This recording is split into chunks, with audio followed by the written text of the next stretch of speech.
Le projet nous a amené beaucoup de choses. Parce qu'en premier des lieux, on était là, on ne faisait rien. On restait chez nous ou bien on allait en Gambie pour vendre ou bien faire d'autres choses. Mais depuis qu'Arongen est venu dans ce village, il nous a amené beaucoup d'opportunités. Le bloc maraîchage et le poulailler. Les femmes travaillent, d'autres femmes travaillent là-bas au bloc maraîchage, d'autres travaillent ici. En travaillant dans le bloc maraîchage, il y a beaucoup de produits que tu vas manger qui ne vont rien t'amener comme des maladies. Deuxième chose, tu auras de l'argent. Troisième chose, tu as largement le temps pour rester avec ta famille. Tu restes avec ta famille, avec ton mari et tes enfants. Tu peux contrôler leur scolarité. C'est le premier bénéfice qu'on a trouvé avec Arongen. Le groupement compte plus de 300 femmes. Compte plus de 300 femmes. Je vois vraiment une valeur. Oui, parce que vraiment, nous, maintenant, on n'achète plus de légumes à des prix chers. Par exemple, ici à Djouloum, on achète par exemple une seule carotte à 200 ou bien à 500 francs. Ou des cannes salades, ou je ne sais pas, des choux pommés. Mais maintenant, par exemple, comme moi, je n'achète plus de légumes. Je ne vends plus mes légumes parce que Arongen, ils ont dit il faut travailler. Avant d'aller vendre ça au marché, il faut consommer d'abord. La preuve est que moi, depuis que j'ai commencé, je n'ai rien vendu. Parce que mon mari m'a dit il faut toujours manger avant d'aller vendre ça au marché à quelqu'un d'autre. Toi aussi, il faut que tu t'en bénéficies d'abord avec mes enfants. Voilà. Je le jure, je n'ai jamais vendu quoi que ce soit. Même les salades que j'ai fait, ni betteraves, haricots, tout ça, je n'ai rien vendu. J'ai tout mangé. Parce qu'ils ont dit que tout d'abord, il faut avoir la santé. C'est ça qu'ils ont besoin dans tout ça. Je tiens vraiment à les féliciter. Je suis vraiment contente de tout ça. Cette formation de la transformation des légumes et des produits locaux permet aux femmes de mieux conserver leurs produits à long terme et de promouvoir en même temps ces produits. Oui, d'habitude, les femmes n'ont pas eu cette formation, elles font du maraîchage. Mais quand il y a saturation de produits dans le marché, on les apprend comment conserver ces produits pour qu'elles puissent les garder en long terme. Oui, c'est une activité encore génératrice de revenus parce qu'elle permet aux femmes non seulement de vendre les produits maraîchers, mais de vendre les produits transformés. Oui. En même temps, elles apprennent aussi la nutrition qui leur permet de mieux se nourrir, de manger bio, de manger ce qui est consommable et ce qui est sur nos terroirs, oui, avec nos produits locaux. Oui. Ça aide beaucoup les femmes à rester chez eux et de travailler dans leur terre.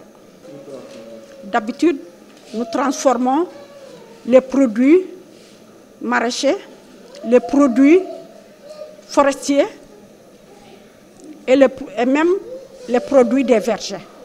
Pour cette année, on vient tout juste de débuter, mais on cible à peu près plus de 500 femmes. C'est la troisième phase d'une longue aventure. Le premier Arongen, c'était du côté de la commune de Djibidione et la commune de Souel, ainsi que les îles du Petit Cassa, entre 2008 et 2012. Après, par la suite, il y a eu des projets d'appui de la coopération espagnole et de l'Union européenne. Et par la suite, il y a eu le Arongen 2, la phase 2, entre 2015 et 2018, sur les communes de Djignaki et de Sindian. Et actuellement, on est au Arongen 3, sur la commune de Katava et un peu la commune de Djouloulou, même si on continue à faire de l'accompagnement léger sur les communes de Djignaki et de Sindian. Alors, le programme, il est pour 4 ans, comme je disais, c'est un budget total de plus ou moins 1,7 milliard de francs CFA. Il y a plein d'activités qui sont prévues là-dedans. Il y a l'installation ou réfection de 27 blocs maraîchers, il y a des blocs maraîchers familiaux, il y a des unités d'élevage, qu'ils soient pour la production des œufs, pour la production de poulet de chair, pour la production porcine. Il y a un tas de, si je ne me trompe pas, il y a 14 unités de transformation des céréales, autrement dit des moulins combinés, des bateaux à riz, des bateaux à mil. Et en dehors de tout ça, ce sont des investissements, disons, pratiques. mais il y a beaucoup de formation et d'accompagnement. À côté financement, on est financé surtout à large majorité par l'Agence espagnole de coopération internationale au développement, l'AECIT, comme pour le premier Karongen et le deuxième Karongen. Après, une partie du financement vient de notre partenaire financier et technique historique, qui est l'ONG Manos Unidas, qui est basée en Espagne, qui accompagne les CEPAS et tous ces projets depuis l'année 2000, donc ça fait déjà 21 ans de partenariat. Et après, ça c'est du côté financement. Côté partenariat, l'association CEPAS, c'est le partenaire local principal, donc c'est elle qui est le responsable local du programme Karongen 3. Et après, il y a des partenaires locaux qui facilitent sur le terrain, comme l'ONG Justice et Développement, le Comité d'action pour le développement de la zone de Palmiers, le CADP, et l'association AFUDES, qui est du côté de Djibouti. Non, l'idée de Karongen, c'était de couvrir tout le nord de la région. N'oublions pas que quand on a commencé à identifier le premier Karongen en 2007, du côté de Djibouti, c'était une zone qui était encore très soumise, disons, aux aléas du conflit à ce moment-là. Dans tout le nord du département de Bignona, ça dépend, il y a des zones de plus, des zones de moins. Tout le nord avait souffert beaucoup à cause du conflit. Donc notre pari, c'était de pouvoir investir sur tout le nord du département de Bignona. Pour l'instant, on a couvert depuis Djibouti jusqu'à l'océan, on peut dire. Il nous reste Oulampan. C'est la commune qui va nous rester. Ouais. Nous, on est partant pour un quatrième Karongen, pour finir de pouvoir travailler sur l'ensemble du Nord Bignona et de pouvoir promouvoir l'ensemble des GPF du Nord Bignona, mais finalement, ça ne dépend pas de nous. Ça dépend aussi des priorités de la coopération espagnole, des enjeux, etc., etc. On verra bien d'ici là. C'est ça qu'on voudrait. Par exemple, une des activités qu'on mène avec force pendant le troisième Karongen, c'est qu'il y a les 3 mairies qui font partie du troisième Karongen, Sindian, Djignaki et Kataba, qui sont en train de faire régulièrement des suivis sur le terrain avec notre personnel, qu'il soit le maire en personne, ou le conseiller agriculture, ou le secrétaire, etc., etc.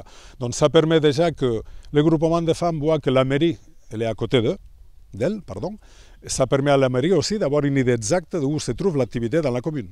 Donc après, s'ils auront les moyens pour continuer à accompagner, je ne dis pas investir, parce que normalement, si les femmes travaillent bien sur les amortissements des installations, via cotisation chaque année, elles n'auront pas besoin d'apport financier externe. Mais peut-être elles auront besoin d'accompagnement institutionnel, d'accompagnement technique, etc., etc. Et là, évidemment, ça serait le rôle de commune et le rôle du CAR de chaque commune.